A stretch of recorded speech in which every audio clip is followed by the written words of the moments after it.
Muy bienvenidos a todos, hermanos, que Dios les continúe bendiciendo. Bueno, es un privilegio, es un honor que tenemos de poder estar alabando y adorando al Señor, de poder venir con libertad a escuchar la palabra de Dios. Tenemos que valorar eso. En otros países no lo pueden hacer con esta libertad que sí lo podemos hacer nosotros. Así que, ¿qué les parece si nos ponemos todos de pie para empezar a orar al Rey de Reyes, al Señor de Señores? Padre, en el nombre de Jesús te damos gracias una vez más porque nos permite, Señor, acercarnos a tu presencia. Te damos gracias porque tiernas y eternas son tus misericordias para con nosotros, Señor. Gracias te damos por venir al encuentro de tu pueblo, porque tu palabra dice que saldrás al encuentro de que con alegría hace justicia.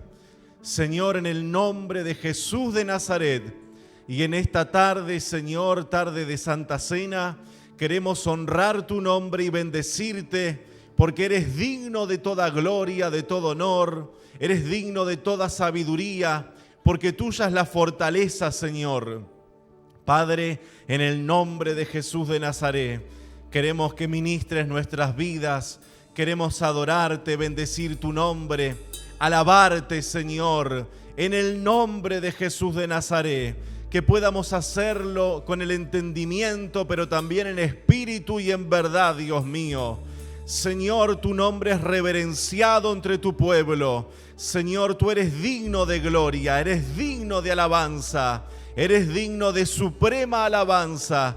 Señor, y entregamos este momento en tus manos. También el momento de la palabra, de la Santa Cena, Señor, todo lo que aquí se haga sea bajo la dirección del Espíritu Santo. Ponemos este momento en tus manos, Señor, en el nombre de Jesús, y que tu santa y divina presencia toque nuestras vidas, toque nuestros cuerpos, nuestra alma y nuestro espíritu, sea tocado por el Espíritu Santo de Dios. Gracias, Señor, te damos desde ahora y para siempre. Amén y amén. Alabamos y adoramos al Señor. Tarde de victoria, es una tarde de bendición, aleluya. Es una tarde para gozarnos en el Señor nuestro Dios. Gracias, Jesús. Micrófono. Gracias, Jesús. Gracias, Jesús. Dile a tu hermano, ¿estás en victoria? ¿Estás en victoria? Mario, sonido de la mañana. Aleluya.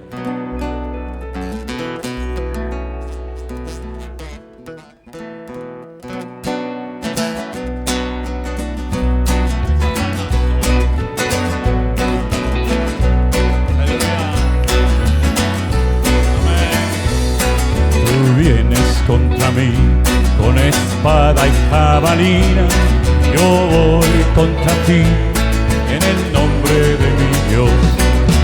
No te tengo miedo, aunque hoy te venceré y todos vienes contra mí con espada y jabalina, Yo voy contra ti en el nombre de mi Dios.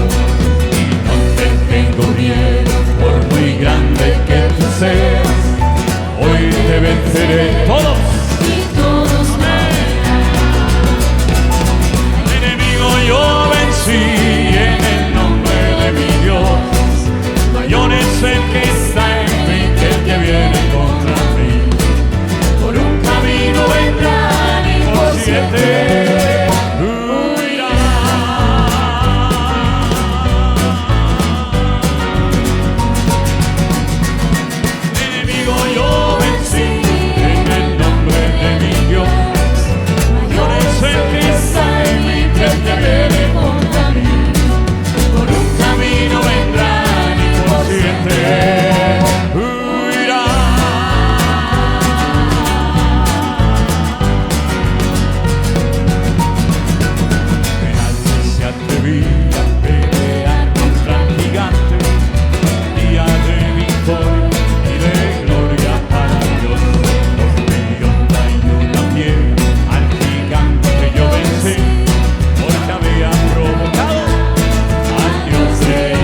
Oramos un momentito a nuestro Dios, cerramos nuestros ojos y pedimos la bendición de Dios para esta palabra que quiero compartir con ustedes en el día de hoy, siguiendo un poco la línea de los dos últimos mensajes que he compartido a la iglesia, pero después de orar, antes de pasar directamente al mensaje, tenemos también otros dos anuncios muy importantes, pero primeramente vamos a orar.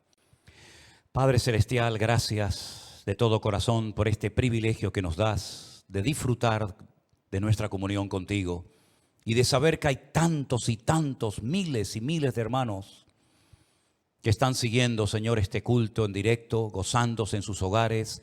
Pedimos también que tu palabra y tu bendición los alcance a ellos donde quiera que se encuentren.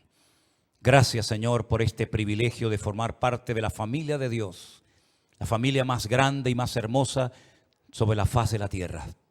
Pedimos que abras nuestros corazones para que podamos disfrutar ahora de tu palabra y tú hables a nuestras vidas. En el precioso nombre de Cristo Jesús decimos amén y amén. Y ahora quiero llevarles ya directamente a 2 de Corintios, el capítulo 10. 2 de Corintios, capítulo 10, los versículos 3, 4 y 5. ¿Cuántas veces hemos leído, tanto a título personal como a nivel de iglesia, estos textos? Esta carta fue escrita por el apóstol Pablo a una iglesia que necesitaba urgentemente de mucha instrucción, de muchos consejos, porque no estaban haciendo las cosas muy bien, que digamos. Una iglesia con problemas internos, de divisiones, de celos, de envidias, de contiendas. Había desorden dentro de la iglesia, hay que decirlo todo, ¿verdad? Pero una de las cosas que Pablo quería que todos los creyentes, no solamente los hermanos de la iglesia de Corinto, sino los de Éfeso, los de Esmirna, los de Pérgamo, los de Roma, todos, incluidos nosotros, es que supiéramos en todo momento, que supiéramos que estamos en medio de una batalla espiritual. Por eso Pablo utiliza muchas veces términos militares, como espada, escudo, yelmo, pelear, soldados, etcétera, etcétera. Porque estamos realmente en una batalla espiritual.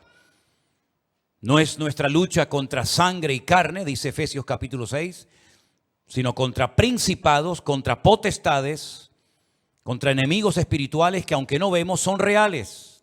Y tenemos que saber cómo vivir en victoria en medio de este gran conflicto espiritual en el cual estamos inmersos todos los creyentes desde hace 2000 años. La Biblia dice que aunque andamos en la carne, no militamos según la carne. Nosotros no andamos, ni nos vamos a comportar, ni vamos a pensar, ni a reaccionar, ni a hablar como carnales, que era lo que le estaba pasando a los hermanos de la iglesia de Corinto. Pablo les decía niños, carnales, inmaduros, ¿verdad? Porque no habían crecido, no se habían desarrollado. Palabra tenían toda la que quisieran. Los dones parece ser que también los tenían, pero no habían crecido, no eran gente madura. Y Pablo dice que eran cristianos carnales, que no nos pase a nosotros lo mismo que le pasó a ellos. Dice que las armas, luego tenemos armas, las armas de nuestra milicia no son carnales, porque nosotros no andamos en la carne, no echamos mano a las artimañas de la carne para defendernos, ni para atacar a nadie. Nuestras armas, dice la Biblia, que son poderosas en Dios para la destrucción de fortalezas de tipo espiritual, se sobreentiende, derribando argumentos y toda altivez que se levanta contra el conocimiento de Dios y llevando cautivo todo pensamiento a la obediencia a Cristo. Si ustedes prestaron atención a la lectura que nuestro hermano Jerónimo nos traía esta tarde, simplemente a modo de ejemplo, vemos cómo el pueblo de Israel, cuando logra por fin, después de tantos años de peregrinar y dar vueltas y vueltas en el desierto, logran cruzar el río Jordán. Lo primero que se encuentran es la ciudad de Jericó, una de las ciudades más antiguas del mundo, que hemos tenido, gracias al Señor, la oportunidad de visitar en unas cuantas ocasiones. Es una ciudad que tiene muchas cosas bíblicas que explicar. Allí todavía, créanme, todavía están los pozos, aquellos pozos de agua mala por los cuales oró el profeta Eliseo. Dice la Biblia que oró e Israel bebe de esas aguas hasta hoy. Pues todavía están allí esos pozos. Jericó es un vergel en medio de un desierto. De hecho, Jericó realmente lo que es un oasis. Se le conoce también como la ciudad de las palmeras. Los dátiles de Jericó son famosos en el mundo entero. Allí en medio de Jericó hay un teleférico que te lleva a lo alto de una montaña donde hay un monasterio, porque allí cuenta la tradición que fue donde Jesús fue tentado. Dice que lo llevó a un monte alto, ¿verdad? Y allí Satanás le mostró todos los reinos de la tierra. Se cree que fue allí, en la ciudad de Jericó. Allí era donde vivía Jairo. Hace poquito hablamos de Jairo, ¿se acuerdan? Aquel principal de la sinagoga que va suplicándole al Señor que ore por su hija, que está a punto de morir. Finalmente sabemos que murió, pero el Señor le dijo: no temas, tranquilo, cree solamente, tu hija no está muerta, tu hija está durmiendo. Algo que algunos se reían de él. Podríamos hablar muchas cosas de Jericó, pero sin lugar a dudas, por lo que más es conocido Jericó es por sus murallas, ¿sí o no? Las famosas murallas de Jericó. Murallas enormes, dobles, por cierto. Dice que había una muralla exterior y una muralla interior. Y había gente, como por ejemplo Rahab, que vivía entre el muro de fuera y el muro de adentro. Una ciudad, humanamente hablando, imposible de conquistar. Ellos no tenían catapultas, ellos no tenían armas modernas para derrumbar aquellos enormes muros. Pero la Biblia dice, y lo dice Rahab la ramera, la que vivía dentro de aquella ciudad, que el corazón desde el rey hasta el más pequeño estaba muerto de miedo, porque ellos sabían que tarde o temprano la ciudad de Jericó caería en manos de los hijos de Israel. Ahora bien, si no se conquistaba Jericó, no se iba a poder conquistar el resto del país.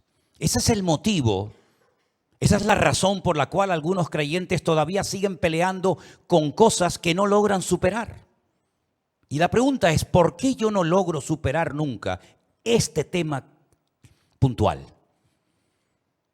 Porque para poder obtener ciertas y determinadas victorias en tu vida, previamente tienes que vencer a otras cositas o a otros enemigos, o llámalo como quieras. Si no se conquistaba primeramente la ciudad de Jericó, no se iba, repito, a poder conquistar el resto del país. Para ellos era algo infranqueable. Para ellos era imposible tomar posesión de aquella ciudad. Estaba cerrada, estaba amurallada. Ellos no tenían mucha experiencia militar. Y por lo tanto lo que hizo Josué fue orar. Pedirle al Señor que le mostrara la estrategia, que le mostrara la forma como iba a poder conquistar esa ciudad. Y el Señor se lo mostró. El Señor le reveló que para tomar posesión de esa ciudad, lo que tenían que hacer era fiarse del plan de Dios. Dios sabía cómo tomar posesión de la ciudad. Ellos no, pero Dios sí lo sabía. Dios nunca tendrá problemas a la hora de resolverte tus problemas. Dios nunca se llevará las manos a la cabeza y dirá: ¿y ahora qué hago? ¿Ahora qué le digo? El Señor es un Dios omnipotente, que todo lo puede, omnisciente, que todo lo sabe, y omnipresente, que está en todas partes. Por lo tanto, cuando tú no sepas qué hacer, habla con Él, que Él te va a decir lo que tienes que hacer. A modo de ejemplo, ¿se acuerdan cuando estaban cerca en ese desierto y había una multitud que había estado todo el día escuchando las enseñanzas del Señor Jesucristo, y ya llegaba la hora de la despedida, el atardecer, y los discípulos están preocupados porque el Señor se extiende en sus mensajes y le dice: Señor, despide ya a la multitud, es tarde, la gente tiene hambre, no han comido en todo el día y tienen que ir a comprar comida. Y el Señor le dice: dadles vosotros de comer. ¿Por qué se tiene que marchar la gente? ¿Por qué le dan lugar al temor? Dadles vosotros de comer. Y entonces salta el que siempre estaba sacando cálculos y le dijo al Señor: Señor, ni 200 denarios, que por cierto no los tenían, bastarían para dar de comer a esta multitud. No tenemos recursos para dar de comer a esta gente. Nos vamos a ver en un conflicto, en un problema dentro de un rato. Porque la gente sí está muy contenta, muy gozosa. Algunos han sido sanados, otros han sido liberados. La gente está contenta, pero amigo, cuando el hambre aprieta, la gente se convierte a veces en gente desagradable y violenta. La Biblia nos enseña que el Señor Jesucristo le dijo: decidle a la gente que se siente. que tengan calma, que no pierdan el control, el equilibrio en ningún momento.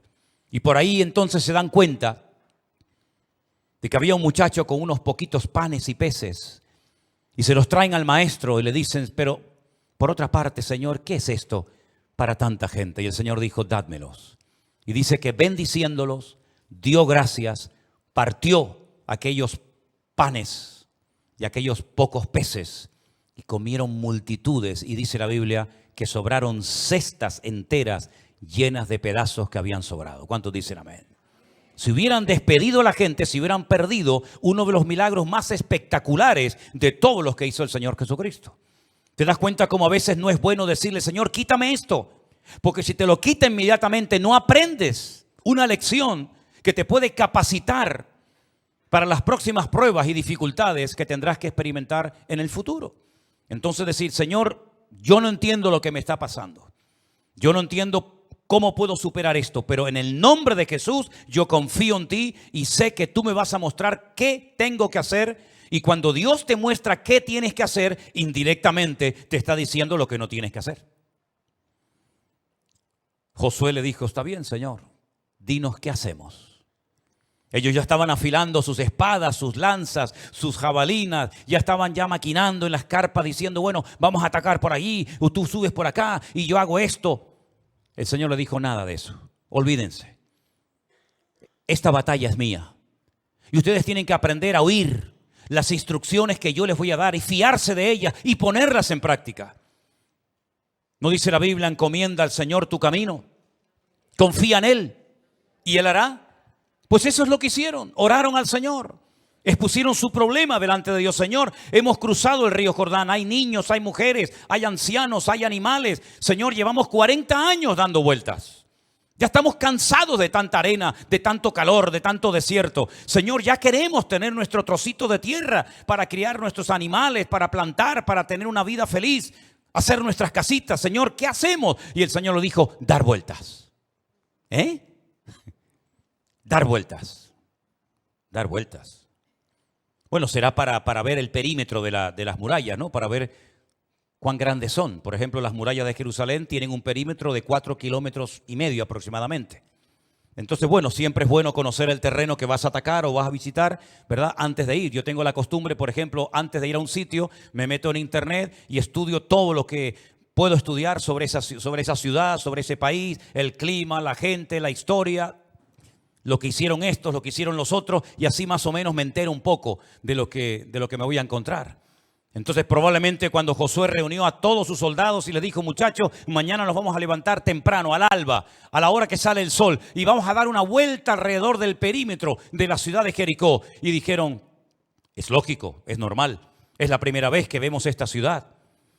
Vamos a recorrerla a ver cuántas puertas tiene, si todas las murallas tienen la misma altura, si hay un punto débil, si hay alguna grieta. Pero es que el segundo día les dijo exactamente lo mismo. Y el tercero, y el cuarto, y el quinto, y el sexto. Y ya algunos dirían, pero una pregunta, ¿no hay algo nuevo que te ha comentado el Señor? Otra vez más vueltas y más vueltas y más vueltas. Dios los está probando y les está probando en un área que es fundamental para poder vivir una vida cristiana victoriosa y para poder crecer como creyente. Y es la obediencia. Hay que ser muy obediente para estar 6 días dando vueltas y vueltas y vueltas y más vueltas sin recibir ninguna explicación, sin ver ningún resultado, sin ver ni siquiera un trocito de muralla que se cae. Todo sigue igual. Me imagino los que estaban arriba en las murallas mirando hacia abajo diciendo, estos hebreos están locos. Son idiotas esta gente. Venga, vueltas, se creen que van a conquistarnos dando vueltas, pero que están locos esta gente. Me imagino los comentarios de algunos, pero ¿tú crees que Josué no se habrá equivocado? Dios realmente le habrá hablado, porque no es normal que estemos siempre haciendo lo mismo sin ver ningún resultado. Y para colmo, el séptimo día le dijo, bueno, ¿y ahora qué hacemos? Ya hemos llegado al séptimo día.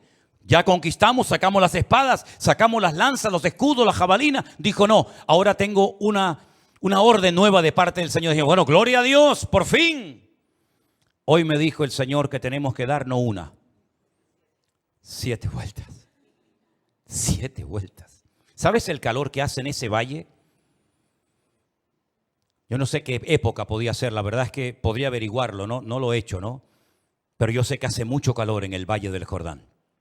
Hace un calor terrible. Es todo llano y te da el sol desde la mañana hasta la noche. Un calor terrible. Jericó es una ciudad muy caliente, muy caliente. Y cuando sopla el viento, ni te cuento, se levanta ese polvo, se levanta esa arena que se te mete en los ojos, es muy molesto, es terrible, terrible. 7 vueltas el último día. Y al final dice la Biblia que las murallas cayeron no por sus estrategias humanas, sino por obediencia a la estrategia y al plan de Dios. ¿Cuántos dicen amén? ¿Por qué les cuento esta batalla que todos ustedes conocen perfectamente? Porque tenemos que aprender ciertas y determinadas lecciones de lo que Dios allí dijo, de lo que allí pasó, para poder entender lo que yo hoy, en pleno siglo XXI, con mi vida, con mis problemas, con mis luchas, con mis debilidades, etcétera, tengo que hacer y cómo comportarme. Pablo dice, nosotros también estamos en batalla, como ellos estuvieron en guerra, pero ellos peleaban contra Jericó, contra los filisteos, contra los amorreos, contra los hititas, contra los jebuseos. Nosotros no tenemos ese tipo de enemigos naturales de carne y hueso, pero tenemos enemigos tremendamente poderosos y además una gran desventaja, porque a los enemigos de carne y hueso los ves, pero nuestros enemigos no es que sean invisibles, son invisibles para nosotros, pero ellos juegan con una ventaja y es que los demonios te ven a ti, pero tú a ellos no. Salvo alguna excepción. Estamos en batalla. Las armas de nuestra milicia no son como las que ellos utilizaban en aquella época.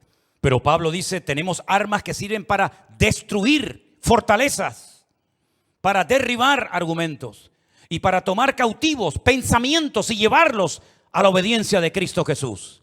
Si Pablo está revelando otro tipo de guerra, no es una guerra natural, no es una guerra física, no es una guerra de cuerpo a cuerpo, hombre contra hombre, sino es una guerra de tipo espiritual, pero real, donde tienes que estar bien armado para que no caigas en el campo de batalla y seas una víctima, sino seas cabeza y no cola y más que vencedor en el nombre de Jesús. Ahora, si se dan cuenta, hay batallas que se ganaron así, rápidamente, de un día para otro. Por ejemplo, dice la Biblia que en el Antiguo Testamento hay un momento en el que 1.000.000 de soldados vienen a atacar Jerusalén y el rey tiene miedo. Y entonces esas cartas que le causaban temor, que le intimidaban, dice que las pone delante de la presencia del Señor y le dice, Señor, yo no puedo pelear contra 1.000.000 de soldados. No tenemos preparación militar ni armamento para pelear a esta gente. Y el Señor le dijo, no hagan nada, salgan mañana al campo de batalla cantando. Es que el Señor tiene un humor. El Señor tiene un humor, de verdad que, vamos, que es increíble. A estos le da vuelta, a otros los pone a cantar, a otros le dice enciende una vela y toca la trompeta y los enemigos huirán, como caso de Gedeón. Es que es increíble, pero es fiarse de Dios. No, tal vez no entiendo, tal vez yo haría otra cosa, pero esto es lo que Dios me ha dicho que haga. Y la Biblia dice que salieron cantando y esa noche todos salieron despavoridos y se mataban entre ellos. No tuvieron que hacer absolutamente nada. Hay batallas en la vida, hay cosas en la vida que podrás vencer, no digo fácilmente, pero sí digo rápidamente. Miras atrás y dices, fíjate aquello que hice tanto tiempo, lo he controlado, lo tengo sometido. Pero hay otras batallas que te va a llevar tiempo. Y tienes que saber si esta batalla que estoy librando es de larga duración o es de corta duración. Por ejemplo, hay cosas que no se pueden ir dejando poco a poco. Imagínate el que consume drogas. Las voy a ir dejando poco a poco. Poco a poco. ¿Y poco a poco cuánto es? Bueno, si antes me pinchaba 3 veces, ahora me voy a pinchar 2. Pero estamos igual. El problema no está en la cantidad. El problema está en que hay algo que tienes que dejar. Hay batallas que para ganarlas, tienes que tener la actitud de una persona radical. Y para llegar a la radicalidad en la vida tienes que llegar a un momento de hartazgo. De decir, estoy harto, ya no quiero seguir haciendo esto. No quiero seguir siendo un robot, ni esclavo de nada ni de nadie. Y hay batallas que se ganan por la actitud, por la obediencia, por el sometimiento a Dios. Una radicalidad que te lleva al hartazgo y decir, ya se acabó. Pero hay otras batallas en las que vas a tener que prepararte. Y vas a tener que invertir tiempo y aprender muchas cosas. Y es un proceso tal vez largo, pero vas a obtener la victoria porque tu victoria ya la ganó Cristo por ti en la cruz del Calvario. Y es interesante notar cómo tuvieron que aprender a esperar, cómo tuvieron que aprender a discernir la estrategia divina, la estrategia de Dios. Pero entonces, ¿cuáles son nuestras armas? ¿De qué armas puedo disponer hoy en día como cristiano para yo defenderme? Y no tanto para defenderme, sino para atacar y para poder superar tantas cosas que el mundo me dice, eso nunca lo vas a dejar de hacer. Tú eres así y así te mueres. Y qué rabia da, ¿verdad? Cuando tú en lo más profundo de tu corazón quieres ser otro tipo de persona, pero te dicen tú. Y te hacen esos gestos así. El canario es mucho de gestos, ¿verdad? Y te dicen, tú cambiar. Y te da una rabia porque tú dices que yo quiero cambiar y esta ¿por qué me dice que no voy a cambiar? Bueno, que digan lo que quieran. La crítica no tiene que hundirte, tiene que darte fuerza y rabia para decir, sí, pues ahora sí voy a cambiar. Tienes la oración, mi hermano. Esa es la primera herramienta, la primera arma de destrucción masiva que Dios le ha dado al pueblo de Dios. La oración. Lo sabemos. Pero ¿cuántas veces sufrimos por algo porque no hemos orado lo suficiente y en serio para que eso se rompa y se vaya? Hay aquí entre nosotros una persona que durante mucho tiempo, cada vez que terminaba un culto se me acercaba y me pedía siempre lo mismo. A mí me tenía un poquito cansado. Porque nada más terminar el culto, yo sabía que se iba a acercar esta persona y me iba a decir, ¿puedes orar por mí? Por esto, ¿no? Sí. Y al día siguiente, otra vez. Y al otro día, otra vez. Y al día siguiente, otra vez. Ven un momentito. Ven, tú sabes que estoy hablando de ti. Ven para acá. Todos los días que teníamos reunión, y en aquellos años cuando yo vine a Tenerife con 19 años, porque yo tuve un momento de 19 años en mi vida, ¿saben? Todos los días que teníamos culto, Isma siempre se me acercaba y me pedía lo mismo. Ustedes tienen que creerle lo que va a decir por fe, porque ninguno de los que están aquí, que yo sepa, vieron cómo era Isma en aquel momento. ¿Qué pasaba contigo? Bueno, yo siempre tuve un defecto en los ojos. Realmente se llama visca cuando torcía los dos ojos, ¿no? Entonces yo siempre tuve un complejo muy grande con eso.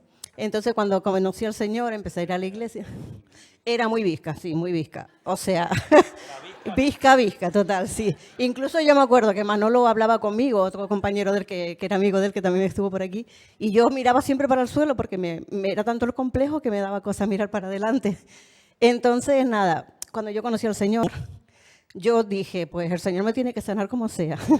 Entonces, es verdad lo que él dice. Cada vez que había un culto y el pastor decía, tanto él como el otro pastor decían, ¿alguien quiere oración? Yo pasaba al frente y decía, por mis ojos, para que el Señor sane mi vista. Y para que el Señor sane mi vista. Y fue culto tras culto. Yo no, o sea, no fue una sanidad rápida, pero yo estuve 3 años y medio orando día tras día por mi sanidad. Y el Señor me sanó los ojos. Y un día fui al culto y mis ojos estaban pero derechos totales. De hecho, yo sacaba fotos y salían torcidos. Así que imagínense. Y realmente lo que dice Manolo es verdad. Yo sé que le di la lata mucho, pero bueno, pero fue la constancia también en el Señor, ¿no? Y también les animo a eso, que no dejen de orar por su sanidad. Porque aunque Dios no lo haga en el momento, Dios lo hace. Si tú tienes fe y confías en Él, el Señor lo hace en su momento. Y así lo hizo conmigo. Gloria a Dios. Fuertes aplausos al Señor. Así fue, hermanos. Así fue. Ni más ni menos. Es la verdad. Es la verdad. ¿Tú tienes fotos de aquella época? ¿O las rompiste todas? Trae algún día unas, por favor. La ponemos aquí en la pantalla. No. No, pero es la verdad. Yo le decía, Señor, por favor, ten misericordia de mí. Por favor, haz algo. Me tiene podrido esta muchacha ya. Y el Señor se glorificó. Lo podía haber hecho así instantáneamente en un culto. Lo hizo progresivamente, pero lo hizo. Y eso es lo importante. Lo importante es ser constante. De hecho, la Biblia habla de constancia.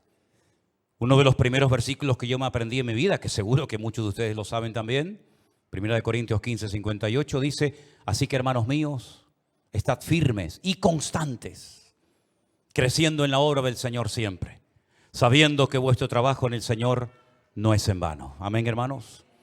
¿Tienes un problema físico, espiritual, familiar o de la índole que sea? Clama al Señor, ora al Señor. No te desanimes porque oraste y no viste nada. Sigue orando, sigue orando, sigue orando. Hermano, si tú vas al monte a cortar un árbol, que ni se te ocurra decir, bueno, yo le doy 2 o 3 golpes y el árbol cae. No, hijo, no.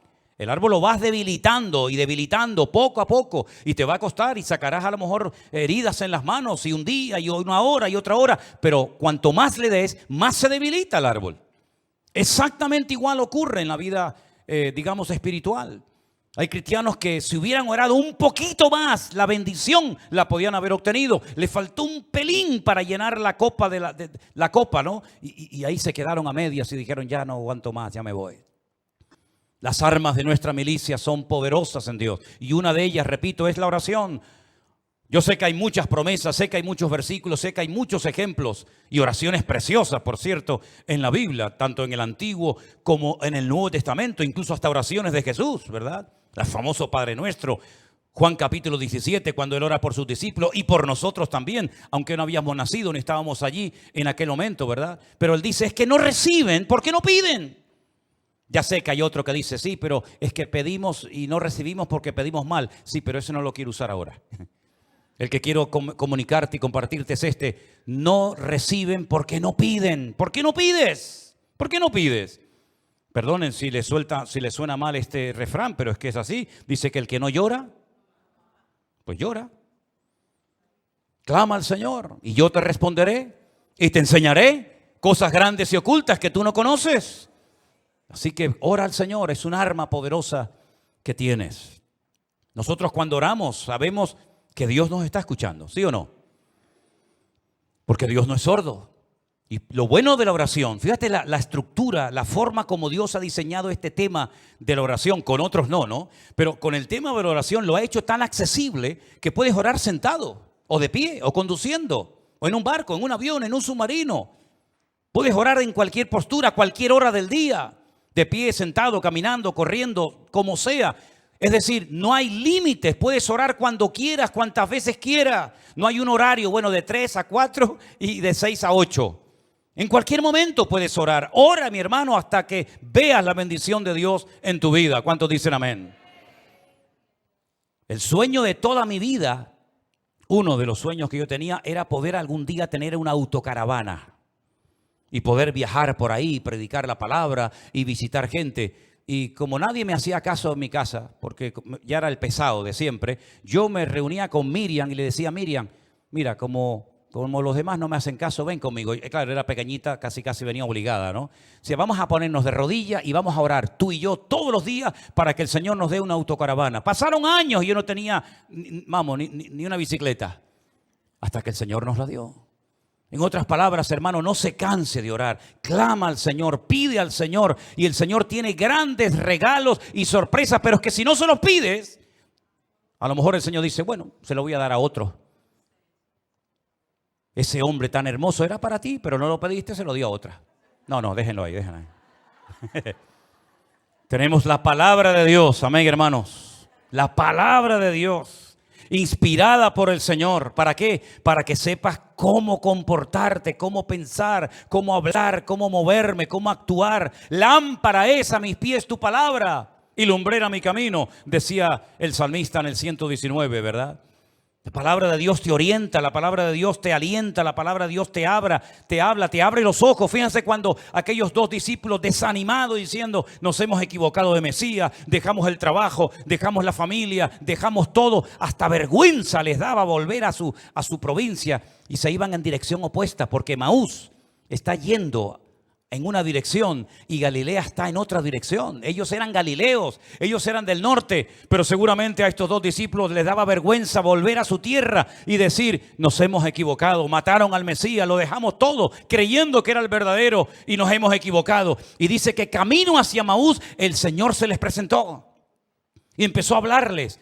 Y dice que a través de los profetas, a través de la ley, a través de los salmos les abría, ¿verdad?, la palabra, y dice que sus corazones ardían y cuando llegó un momento lo reconocieron al Señor Y fueron las palabras del Señor basadas en la palabra de Dios la que le quitaron las escamas de los ojos y entendieron que era necesario que el Cristo padeciera y sufriera y muriera y resucitara al tercer día en Jerusalén. Fue la palabra la que les animó, fue la palabra la que les permitió volver y al final terminar dando sus vidas por la causa del Evangelio. Tenemos la oración, tenemos la palabra. ¿Se acuerdan ustedes cuando el domingo pasado hablábamos acerca de aquel jovencito diciendo: tú vienes contra mí con espada y jabalina, mas yo vengo contra ti en el nombre, en el nombre? ¿Qué fe tenía David en el nombre de su Dios?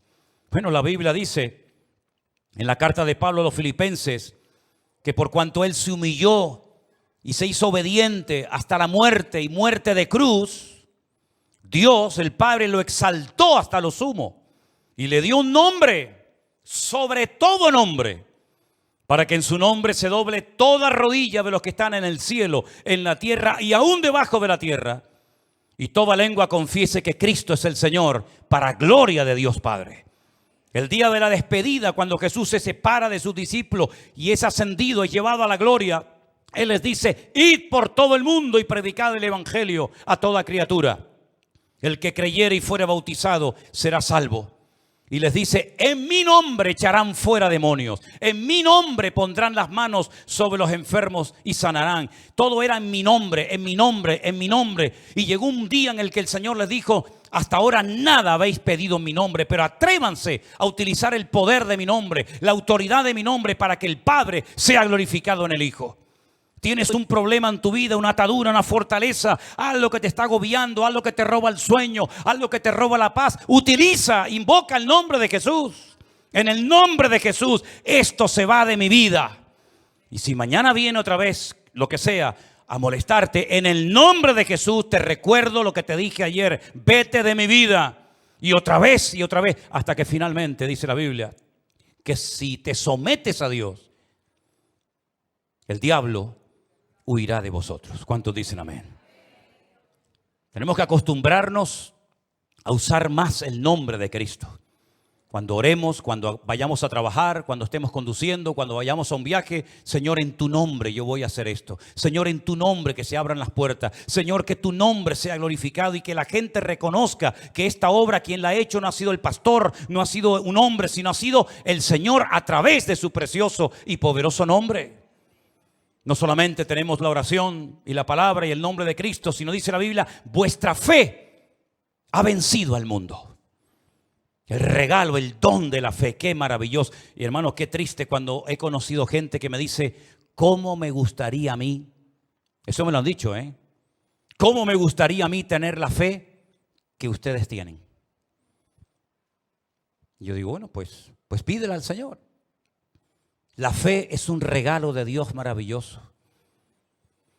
Pero la fe tenemos que usarla. Porque ustedes saben en la Biblia que hay muchos tipos y niveles de fe. Jesús le dijo una vez a un hombre: hombre de poca fe, ¿por qué dudaste? Cada vez que dudamos, para el Señor somos una persona de poca fe. Pero cada vez que creemos en Él y en el poder de su palabra, el Señor le dijo a aquel centurión: hombre, grande es tu fe. Vete, tu siervo ha sido sanado. En otras palabras, la fe puede crecer o menguar. Puedes tener una fe de buena calidad o de pésima calidad. Dice la Biblia que sin fe es imposible agradar a Dios. Por lo tanto, mis queridos hermanos, pongamos nuestra fe en Dios. Hay gente que tiene una fe tremenda en el periódico. Todo lo que leen del periódico se lo creen. Y después a la semana siguiente dicen todo lo contrario a lo que dijeron al programa anterior. Hay gente que tiene fe en los horóscopos. Hay gente que tiene fe en lo que dicen por ahí, pero que poca fe tienen en el Señor. Cuando el Señor Jesucristo dijo: tened fe en Dios. ¿Cuántos dicen amén? ¿Se acuerdan aquel padre desesperado que llega a los discípulos y le dicen: mi hijo no sé lo que le pasa, cuando ve aguas profundas se me tira adentro, se me quiere ahogar, se quiere matar? O cuando pasamos por un lugar donde hay fuego, se me tira adentro porque se quiere quemar. Y dice la Biblia que los discípulos no pudieron hacer nada. Oraron por él, trataron de liberar al muchacho, pero no había forma. El Señor no estaba, se había ido a la montaña a orar, y cuando baja Aquel padre desesperado que había venido con una expectativa tremenda, le dice al Señor, Señor, si puedes hacer algo, por favor, ayúdanos. Y el Señor dice, tranquilo, ¿cómo que si puedes hacer algo? No me eches a mí el muerto, yo no tengo el problema. Si tú puedes creer, Señor, ayúdame en incredulidad. Si te patina la fe, si la tenías o la perdiste, dile al Señor, Señor, aumenta mi fe para creer que yo puedo ser una persona completamente diferente si me propongo ir en serio y conquistar todos mis enemigos en el nombre de Jesús. Y finalmente tenemos algo precioso que a veces no valoramos porque consideramos que ya es algo normal, pero es algo que tiene un poder tremendo. El Salmo 133, que la mayoría de nosotros conocemos perfectamente, dice, mirad cuán bueno y cuán delicioso es habitar los hermanos juntos en armonía. Y el Salmo podía haber terminado ahí diciendo, es verdad, qué bonito, ¿no? Cuando estamos juntos los hermanos, nos saludamos, hablamos, compartimos. Pero es que hay una promesa. Dice, porque allí, en esa reunión, en esa asamblea, en ese lugar donde están los hermanos juntos en armonía, hay bendición y vida eterna. Cuando estábamos ahora este verano en Galicia, a mí me gusta mucho el tema de las aves. Y bueno, cuando veo un buitre o un pájaro carpintero, que este verano vi bastantes pájaros carpinteros y tantas aves que me llaman la atención, un águila, un aguilucho, apareció en el horizonte y de repente quiso atacar un nido de urracas. Aquí en Canarias no hay urracas, pero son muy escandalosas. Y entonces, como la urraca sabe perfectamente que no se puede defender contra un aguilucho, porque es mucho más fuerte que ella, lo que hizo fue comenzar a hacer un escándalo tremendo y comenzaron a salir urracas de todas partes. Y todas se juntaron como si fuera una nube negra, una bola, y todas contra el aguilucho, y el aguilucho debe ser que se asustó y salió volando y las dejó tranquilas. Una sola no podía haberle hecho frente al aguilucho, hubiera muerto. Pero cuando se juntaron todas, el aguilucho se asustó y se fue volando. Nosotros como cristianos tenemos que aprender y darnos cuenta de que el poder de la unidad es tremendo. No te aísles cuando te duele la cabeza y te quedes en casa, porque es cuando más tenías que haber venido. ¿Cuántas veces yo he venido a la iglesia con dolor de cabeza? Y cantando, predicando, se me fue. No te quedes en casa cuando hay frío, o cuando hay lluvia, o cuando hay calor. No te quedes en casa cuando no tienes ganas de venir al culto, porque si te quedas en casa cuando no tienes ganas de venir, es cuando más tenías que haber venido. En otras palabras, dale gracias al Señor por tener otros hermanos que simplemente, fíjate lo que te digo, simplemente hoy, tú por el esfuerzo que has hecho de haber venido aquí, de haberte arreglado, ya te desodorante y eso, ¿no? Desodorante, colonia, ¿cómo es? La maquillante, la reflectante, esta cosa, Lo digo porque simplemente por el hecho de haberte ya arreglado y haber dado un pasito y haber venido aquí en guagua, caminando en taxi o como sea, ya no te vas a ir igual que como entraste. Ya te vas a ir con algo de bendición en tu vida. Y si además la palabra que estás escuchando, estas 5 herramientas, la oración, la palabra, el nombre de Cristo, la fe y la comunión con los hermanos, lo pones en práctica, eres imparable e indestructible. Porque hemos vencido al enemigo, porque mayor es el que está en nosotros que el que viene contra nosotros. Por un camino vendrán y por 7 huirán. Fuerte ese aplauso a nuestro Dios en esta tarde. Ese es nuestro Dios. Ese es nuestro Dios. Aleluya. Pero si no conquistaban Jericó, olvídense, no hay tierra para nadie. Hay victorias, hay batallas que previamente tienes que ganar para poder enfrentarte a otras batallas. Termino diciéndoles algo. David, cuando fue a pelear contra el gigante Goliat, no era la primera vez que se jugaba la vida. Cuando él abre su corazón y cuenta algo que yo creo que ni los hermanos sabían. Yo he matado un oso. Yo he matado un león. Todo eso lo preparó el Señor en esas experiencias para que cuando él llegara al campamento del filisteo, él viera al filisteo como un oso más o como un león más. Por lo tanto, todas las experiencias que has tenido, incluso las negativas, incluso las que te han hecho llorar, que esas son las mejores. Porque lo que se aprende llorando nunca se olvida. Lo que tú aprendes con dolor y sufrimiento, eso no lo olvidas en tu vida.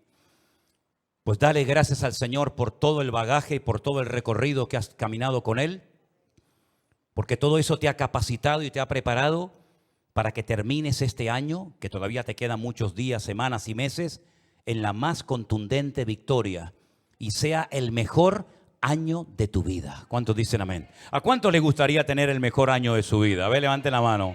Gloria a Dios. ¿A cuánto le gustaría casarse este año? No, bajen la mano. Hay ganas en el pueblo, ¿eh? Ahora, bueno, ya yo no hago milagros, ¿eh? Oramos a nuestro Dios en esta tarde. Recuerda estas 5 armas que tienes, hermano. Las tienes tú exactamente igual que yo. La oración, la palabra, el nombre de Cristo, la fe y la comunión con los hermanos en la iglesia. Aleluya. Bendito sea tu nombre, mi Señor. Qué bueno eres tú.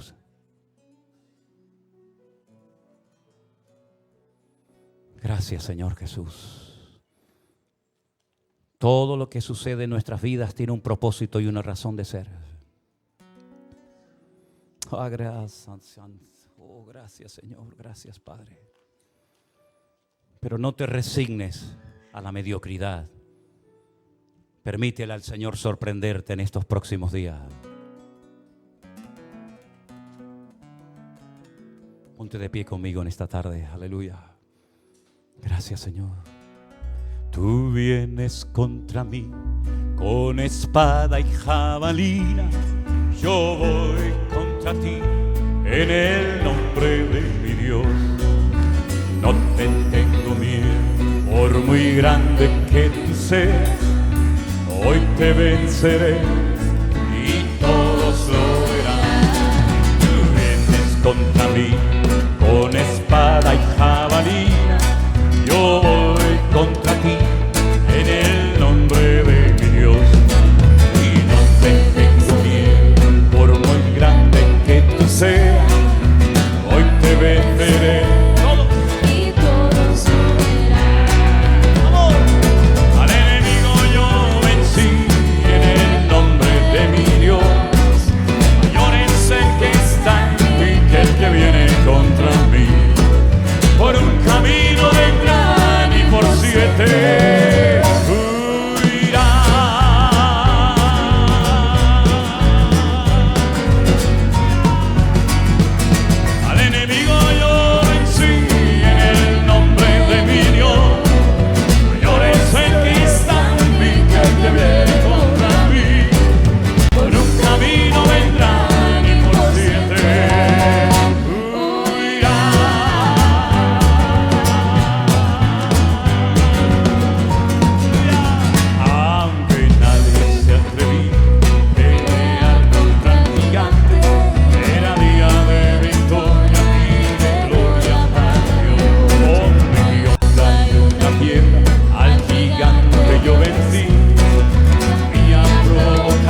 Hay una hermana que ha venido nada más y nada menos hoy desde Noruega. ¿Dónde está nuestra hermana Lady Carolina? Ahí está, ahí está. Pero ella forma parte de nuestra iglesia virtual y sigue los cultos desde Noruega. Y está con nosotros en esta tarde y bueno, comió con nosotros al mediodía en casa. Así que es una bendición tener a nuestra hermana. Ya mañana vuelve otra vez a Noruega. Que el Señor la guarde y la bendiga, pero quiero que nos dé un saludito, ¿sí? Adelante, mi hermana. Buenas tardes, noches. Dios los bendiga, hermanos. Para mí es honrar a mi Señor estar aquí, porque me llamaron para hacerme unos exámenes y yo dije, Señor, tengo que estar allí en la Santa Cena porque me apetece estar en la iglesia. Se me han presentado muchísimas dificultades esta semana, pero hoy la palabra y la alabanza vencí como David en el nombre de Jesús. Pensé que no me iba a poder devolver para Noruega, pero me voy mañana en el nombre de Jesús. Una semana victoriosa y bendecida. Al enemigo yo vencí en el nombre de mi Dios. Mayor es el que está en mí que el que viene contra mí. Por un camino vendrán y por 7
descansar en Dios.